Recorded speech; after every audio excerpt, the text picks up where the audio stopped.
In the Navajo Nation and Native American communities across America, COVID-19 is hitting hard. The Navajo Nation is going through some tough times right now. According to the latest numbers from the Centers for Disease Control and Prevention, non-Hispanic American Indian or Alaskan Native people have an age-adjusted COVID-19 hospitalization rate that is 5.7 times that of non-Hispanic white people. On Wednesday, Native American communities called on Congress to address long-standing infrastructure problems on tribal lands that have hurt their ability to fight the growing epidemic. In a remote hearing with the House Committee on Energy and Commerce, tribal leaders cited a need for assistance in filling voids in broadband infrastructure, healthcare systems, and sanitation. These disparities have led to our vulnerability and the disproportionate impacts of COVID-19 to our communities, both in terms of our infection rates and rate of death. The problems are especially acute for the Navajo Nation. Since confirming its first case of the virus in March, the Navajo Nation has documented some of the highest rates of infection in the U.S.,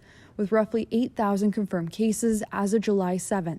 As a result of the chronic underfunding of Indian programs, which was mentioned earlier, tribes were not equipped with prompt and adequate resources to respond to COVID-19. Nez is now calling on Congress for urgent help with the broadband and electricity problems and for help cutting through bureaucratic delays. Red tape is as much to blame as funding. It takes anywhere from 1 to 2 years to get the necessary approvals for infrastructure. The Democratic coronavirus relief bill, known as the HEROES Act, would provide $20 billion to tribal nations to help deal with the epidemic.